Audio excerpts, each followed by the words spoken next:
반갑습니다. 여러분 프로토 교수입니다. 스포츠 모든 경기를 매일 분석 및 조합 픽 공유 중에 있습니다. 영상에 공개되지 않는 정보들로 정보방에 입장하시면 확인하실 수 있으니 참여를 희망하시는 분들은 영상 하단 고정 댓글 링크를 통해 아무 조건 없이 자유롭게 참여가 가능하니 많은 참여 부탁드리겠습니다.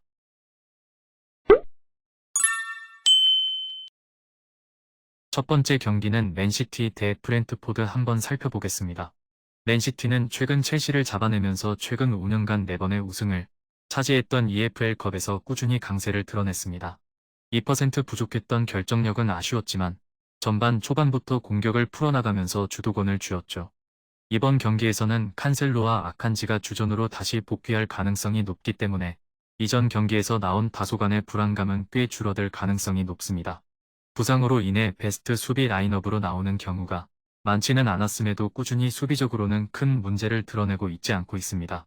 펩 과르디올라 감독도 이전 경기를 앞두고 홀란드의 발 부상이 완벽하게 회되지 않았음을 암시했습니다.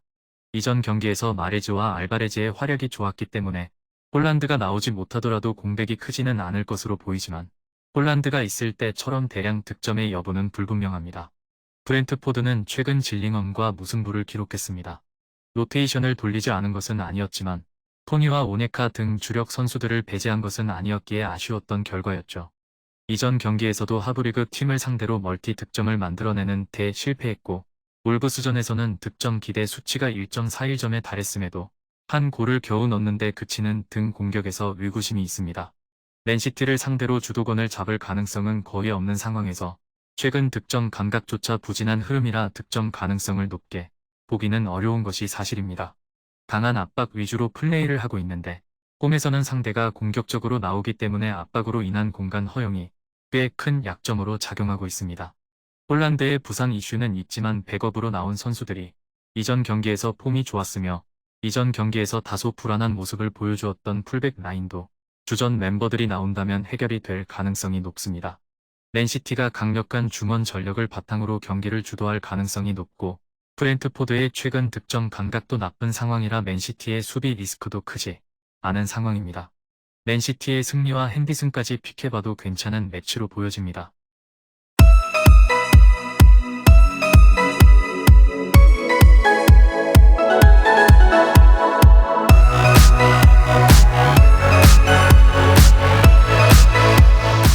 두 번째 경기는 나폴리 대 우디네세 한번 살펴보겠습니다. 나폴리는 최근 엠폴리를 잡아내면서 2위 밀란과의 승점 차이를 8점까지 벌렸습니다. 시기가 이르기는 하지만 마라도나 시절 이후 처음으로 리그 우승을 차지할 수 있다는 기대치가 커지고 있죠. 올 시즌 나폴리의 키워드는 전진성, 골을 넣더라도 공격적인 기조를 잃지 않고 꾸준히 상대를 몰아붙이는 경우가 많습니다.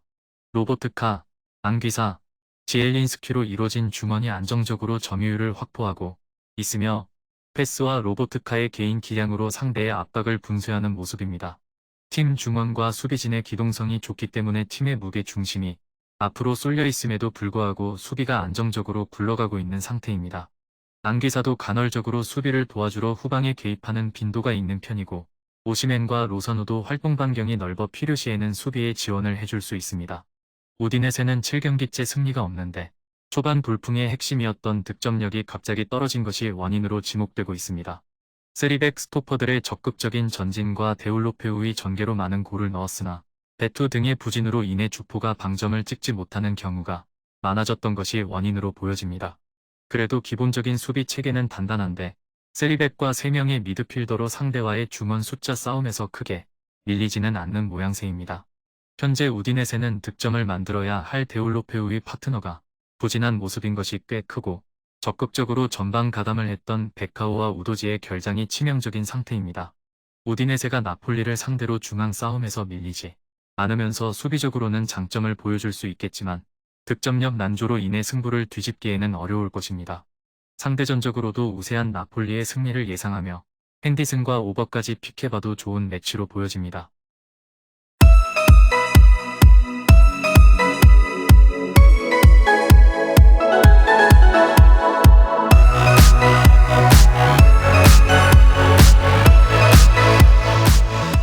세 번째 경기는 헤르타 베를린 대 쾰른 한번 살펴보겠습니다.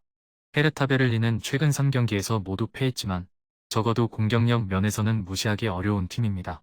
세르다르의 온더볼 능력을 이용한 역습도 이전 시즌에 이어 좋은 공격 루트로 작용하고 있는 상태인데 루케바키오도 기대 득점보다 2배가량 많은 득점을 리그에서 기록하고 있는 상황이라 공격에 방점을 찍는 일은 잘 해주고 있습니다. 문제는 수비인데 그 중에서도 기동성 저하가 발목을 잡고 있습니다. 삼선의 투사로와 부동의 왼쪽 주전 플라테나르트의 노쇠화와 기동성 저하로 인해 수비 커버에서 기민한 움직임을 기대하기는 어려운 상태죠.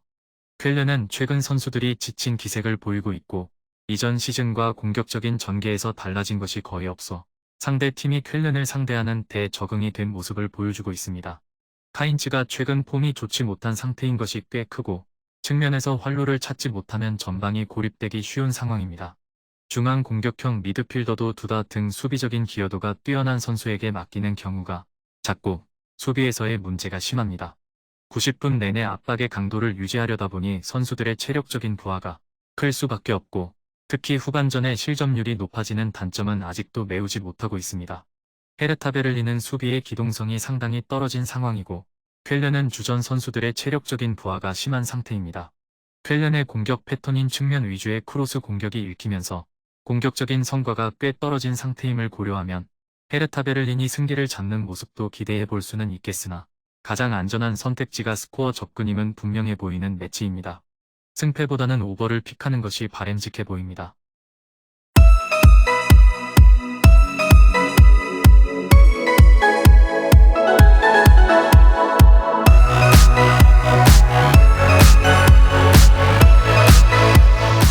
마지막 네 번째 경기는 베르더 브레멘 대 라이프치히 한번 살펴보겠습니다.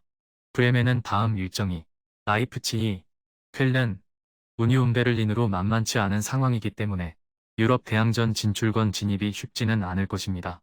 강팀을 상대로도 맞불 작전을 놓는 경우가 많은데 그만큼 브레멘은 올 시즌 수비보다는 공격에 초점을 맞춘 팀입니다. 다만 이로 인해 생기는 수비적 리스크는 분명한데 중원을 그루에프가 사실상 전담해야 하다 보니 중원에서의 수적 열세와 수비 과부하가 생기기 쉽고 전방에서 수적 우위를 앞세워 압박으로 최대한 중원 아래로 공이 흘러가지 않도록 막고 있으나 체력이 떨어진 후반에는 실점률이 급격하게 올라는 모습을 보여주고 있습니다. 라이프치히는 최근 5경기에서 모두 승리를 거두면서 상승세를 제대로 타고 있습니다. 상대의 턴오버를 유발하고 빠른 역습으로 나서는 것이 라이프치히의 플랜인데 베르너가 월드컵 이후에나 돌아올 수 있는 점은 아쉽지만 은쿵쿠가 절정의 폼을 보여주고 있는 데다 실바도 은쿵쿠와의 호흡이 좋습니다. 풀백들도 매우 공격적으로 전진하기 때문에 허용하는 공간이 꽤 많은데 브레멘이 전방에 최대한 많은 선수를 배치하면서 측면과 중앙을 가리지 않고 다양한 공격 루트를 만드는 데는 일가견이 있습니다. 라이프치히가 올 시즌 원정에서 약한 모습을 보이기도 한 데다 수비적인 리스크를 최대한 전방에 힘을 싣는 브레멘이 공략할 가능성이 있습니다. 다만 올 시즌 브레멘이 상위권 팀을 상대로는 맥을 추지 못하는 편이었고 라이프치히의 상승세가 가파르기에 라이프치히의 승리를 예상합니다. 금일 경기들은 이렇게 알아보았습니다. 좀 더 다양하고 많은 정보를 원하시는 분들은 영상 하단 댓글에 링크 클릭 후 문의하시면 아무런 조건 없이 정보방 입장 가능하니 입장하셔서 정보 받아보시길 바라겠습니다. 그리고 영상에서 리뷰하지 않은 디테일한 정보와 조합픽은 매일 교수 정보방에서 공유하고 있으니 꼭 참여해보시길 권장드리며 이번 영상은 여기까지 하겠습니다. 시청해주셔서 감사드리며 늘 여러분들의 건승을 기원합니다. 감사합니다.